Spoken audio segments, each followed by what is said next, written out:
CGI Khanna का भयंकर action, जज साहब बर्खास्त हड़कंप। जी हाँ, जो थंबनेल है वही टॉपिक है, वही विषय है। जब से सीजीआई संजीव खन्ना साहब देश के सीजीआई बने हैं, यानी कि सुप्रीम कोर्ट के मुख्य न्यायाधीश बने हैं, तब से लेकर आज तक उनके द्वारा जो जुडिशरी में जो बल प्रदान किया गया, जो जिस तरीके के न्याय कार्य उनके द्वारा किए गए, उनके जो साथी जस्टिस हैं सुप्रीम कोर्ट के, उनके द्वारा किए गए, उसके बाद से लगातार अगर देखें तो जगह जगह जितने भी देश में जितने भी प्रदेश के हाई कोर्ट हैं, उनसे बेहतरीन आदेश आए हैं। तमाम जिला न्यायालयों से भी बेहतरीन आदेश उनके कार्यकाल में आए हैं, और इन सबका श्रेय जो है वो संजीव खन्ना साहब को, यानी कि सीजीआई साहब को ही जाता है, क्योंकि जिस तरीके की उन्होंने व्यवस्था दी है, डरते नहीं है, झिझकते नहीं है। जो न्याय संगत होता है, जो संविधान के अनुरूप होता है, वही करते हैं, चाहे कितना भी दबाव उन पर किसी भी तरीके का हो, लेकिन हमेशा न्याय करते हैं, और इसी न्याय प्रिय होने की वजह से वो लोकप्रिय बने हुए हैं। तो आप देख रहे हैं जिस तरीके का वर्तमान में माहौल है, उस माहौल में जो जज साहब हैं उनके ऊपर कार्रवाई होती है, बर्खास्त होते हैं। आपको वीडियो में पूरे बने रहना है, आगे तक पूरा देखना है, लास्ट तक एस्केप नहीं करना है। बहुत से लोग बीच में छोड़ देते हैं, फिर सवाल पूछते हैं, उनके सवालों के जवाब दे पाना बिल्कुल भी संभव नहीं हो पाता है, क्योंकि सारी बातें यहाँ पहले से बताई गई होती है, लेकिन आप लोग उसको देखते नहीं हैं। तो प्लीज़ वीडियो को पूरा देखें, चैनल को सब्सक्राइब जरूर करें, वीडियो को फॉरवर्ड अवश्य करें। तो मसला जुड़ा है मध्य प्रदेश से। मसला बहुत सुर्खियों में है, मसला सोशल मीडिया पर भी है। Social media, electronic media, print media, हर जगह है, आप लोगों तक शायद पहुंच भी गया हो, लेकिन मैं पुनः एक बार रिवीजन इसका करवा दूं आप लोगों के लिए। तो मसले की अगर बात करें तो 2012 में एक जज साहब हैं, महेंद्र सिंह तारम इनका नाम है। 2012 में, सोशल मीडिया से मैं आपको ब्रीफ कर दूं थोड़ा सा। 2012 में एक औचक निरीक्षण में पता चला कि इन्होंने अंतिम फैसला लिखे बिना, देखिए बहुत गंभीर ये आरोप है एक जज के ऊपर, अंतिम फैसला लिखे बिना उन्होंने जो फाइनल ऑर्डर था वो सुना दिया, और आपराधिक मामलों में आरोपियों को बरी कर दिया। अंतिम फैसला, फाइनल ऑर्डर यानी जजमेंट दिए बिना आरोपियों को बरी कर दिया, और ये भी पाया गया कि आदेश पत्र तैयार किए बिना ही दो अन्य आपराधिक मामलों में स्थगित, दो मामलों को स्थगित कर दिया गया। जो न्याय व्यवस्था है, जो न्यायपालिका है, उसका जो काम होता है वो ये होता है कि कोई मुकदमा जब दायर होता है तो पक्ष और विपक्ष को सुनने के बाद जो भी उनको लगता है विधि संगत है, जो उनको लगता है न्याय संगत है, अपने विवेकानुसार वो उस पर आदेश देते हैं, जजमेंट देते हैं। और यहाँ पर आदेश पत्र तैयार किए बिना ही उन्होंने जो है तीन ऐसे मामलों में जो आरोपी थे, जो मुलजिम थे, उनको बरी कर दिया। ऐसा इन पर 2012 में आरोप लगा।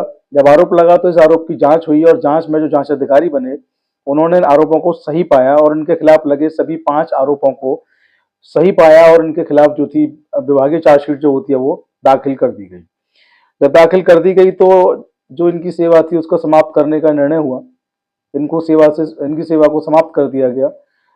जब इनकी सेवा को समाप्त कर दिया गया तो ये पहुंचते हैं Madhya Pradesh high court, MP के हाई कोर्ट में, और वहां पर अपील दाखिल करते हैं 2016 में।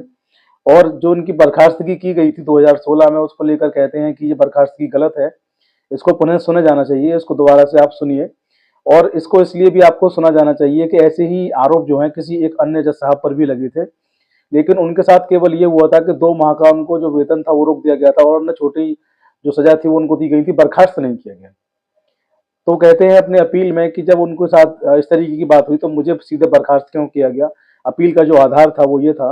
अपील चलती रही हाई कोर्ट में, और हाई कोर्ट में जब अपील इनकी चली तो मैं आपको बता दूं, हाई कोर्ट में जो ये फैसला आया है हाई कोर्ट मध्य प्रदेश से, इसकी जो बेंच है, 2 जस्टिस की बेंच है, इसमें जो जस्टिस हैं उनके नाम हैं जस्टिस सुरेश कुमार जैन और जस्टिस विवेक जैन। इन दोनों की खंडपीठ है, जस्टिस सुरेश कुमार कैत और जस्टिस विवेक जैन, इन दोनों की खंडपीठ है। इन दोनों की खंडपीठ ने आदेश दिया, और उन्होंने कहा कि इस तरीके के कदाचार को कभी माफ नहीं किया जा सकता। सिविल जज क्लास 2 महेंद्र सिंह तारम द्वारा 2014 में सेवा से जो हटाए जाने के जो आदेश हुए थे, उसके खिलाफ जो अपील उन्होंने की थी, इस बेंच ने, इस न्यायिक बेंच ने, हाईकोर्ट की बेंच ने इस अपील को खारिज कर दिया। तो आप देखिए जो पूरे घटनाक्रम को अगर आप एक और देखें तो मध्य प्रदेश उच्च न्यायालय में जो है उच्च न्यायालय ने सिविल जज को जो नौकरी से निकाल दिया था, उस फैसले को बिल्कुल सही पाया। अपने उन्होंने आदेश में भी यही कहा कि बिल्कुल ठीक है। 2 जस्टिस की बेंच है, 21 अप्रैल 2025 में ये फैसला आया है, और कोर्ट ने कहा कि रिकॉर्ड को देखने पर, चेक करने पर पता चला कि आरोप जो है बिल्कुल ठीक हैं, और आरोप ठीक होने पर इनको जो है सेवा से बर्खास्त जो है वो कर दिया गया। इसमें मैं आपको एक चीज़ और बता दूं कि जो इस मामले में अगर पैरवी की बात करें, तो इस मामले में जो पैरवी की, तो वरिष्ठ अधिवक्ता रामेश्वर सिंह ठाकुर और अधिवक्ता विनायक प्रसाद शाह जो हैं, उन्होंने याचिकाकर्ता यानी कि जो जज साहब हैं उनकी तरफ से इस मामले को लड़ा है। सरकारी अधिवक्ता जो हैं वो अनुभव जैन हैं, मध्य प्रदेश राज्य का के केस वो लड़ते हैं। तो इन जस्टिस ने जो है फैसला सुना दिया, फैसला आ गया।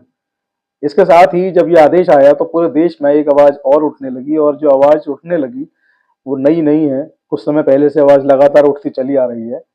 और वो आवाज़ जो है दिल्ली में, आपको पता होगा, दिल्ली हाई कोर्ट में एक जज साहब थे जिनको फिर इलाहाबाद हाई कोर्ट में उनका ट्रांसफ़र कर दिया गया, जिनके यहाँ पर नोट जल गए थे। नोटों के जले हुए बंडल, गड्डियाँ वहाँ से बरामद हुई। फायर ब्रिगेड की टीम जब पहुंची, आरोप लगे उनके ऊपर, और सीजीआई जो है देश के, संजीव खन्ना, उन्होंने उनका ट्रांसफर जो था इलाहाबाद हाई कोर्ट में कर दिया वहां से तत्काल रूप से। साथ ही ये भी आदेश किया कि इनको कोई कार्य ना करने दिया जाए। तो एक तरह से देखा जाए तो वो भी एक सजा है कि वो जज हैं, हटाया नहीं गया उनको, लेकिन कार्य नहीं करेंगे, उनको कोई भी कार्य नहीं दिया गया है। लेकिन एक तरफ देखिए, जब एक जज पर इस तरीके की कार्रवाई होती है, उनको बर्खास्त किया जाता है, तो न्यायपालिका की मजबूती के लिए, न्यायपालिका की बेहतरी के लिए ये जरूरी हो जाता है कि उन जज साहब पर भी कार्रवाई होनी चाहिए। तबादला जो है वो उचित उसको लोग नहीं मान रहे। सोशल मीडिया पे आप देखेंगे तमाम तरीके की प्रतिक्रियाएं हैं। तमाम लोगों ने अपने सोशल मीडिया हैंडलर से, यानी कि एक्स से, फेसबुक से, इंस्टाग्राम से इस बारे में लिखा, और लिखा है उन्होंने कि जो जज साहब हैं जिनको दिल्ली में, जिनके घर से नोटों की गड्डियां चली हुई बरामद हुई, बड़ा मामला है। एक जज के ऊपर बड़ा मामला होता है कि उसके घर से नोटों की गड्डियां जली अवस्था में बरामद होती हैं, और उनको सुप्रीम कोर्ट जो है बर्खास्त न करके उनका ट्रांसफर जो है दूसरे हाई कोर्ट में, यानी कि इलाहाबाद हाई कोर्ट में कर देता है। उनके ऊपर कार्रवाई कब होगी? तो स्वस्थ न्याय व्यवस्था के लिए, स्वस्थ संविधान के लिए उनके ऊपर भी कार्रवाई बनती है। लोगों की मांग उठ रही है, देखना है कि सुप्रीम कोर्ट जो है उनके ऊपर कब कार्रवाई करती है और किस तरीके की कार्रवाई करती है, या कार्रवाई नहीं करती है, क्योंकि ये सब कुछ करने का जो अधिकार है वो सुप्रीम कोर्ट के पास सुरक्षित है। सुप्रीम कोर्ट को फैसला लेना है। अभी हमें इस बारे में कुछ भी कहना जल्दबाजी होगी। तो सुप्रीम कोर्ट के उस आदेश का भी इंतजार करना चाहिए। लेकिन ये एक बहुत अच्छा आदेश है। ऐसे जजों को जो अपने जो कदाचार करते हैं, जो न्याय व्यवस्था को बदनाम करते हैं, ऐसे जजों को हटाने के लिए जो हिम्मत है वो होनी चाहिए। हाई कोर्ट की दोनों जस्टिस की बेंच ने हिम्मत को दिखाते हुए सही फैसला लिया है, और इसके लिए कहीं ना कहीं हमें जो सीजीआई हैं उनको भी धन्यवाद देना पड़ेगा कि देश में जब सीजीआई यानी कि चीफ जस्टिस ऑफ इंडिया मजबूत इच्छा शक्ति, मजबूत इरादे वाले होते हैं, तो निचली अदालतों से, हाई कोर्टों से ऐसे फैसले जो है आना संभव हो जाता है, लाजमी हो जाता है, और ऐसे फैसले देखने को मिलते हैं। तो आज के वीडियो में इतना ही। आप लोग वीडियो को शेयर करना ना भूलें। जय हिंद, जय भारत।